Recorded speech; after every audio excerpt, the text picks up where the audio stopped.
فاصبر على ما يقولون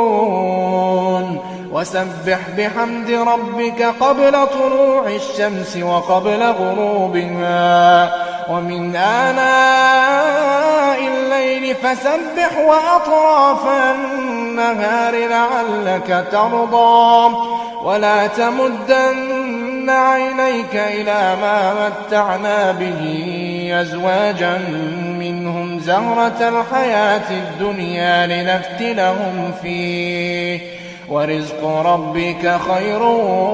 وأبقى.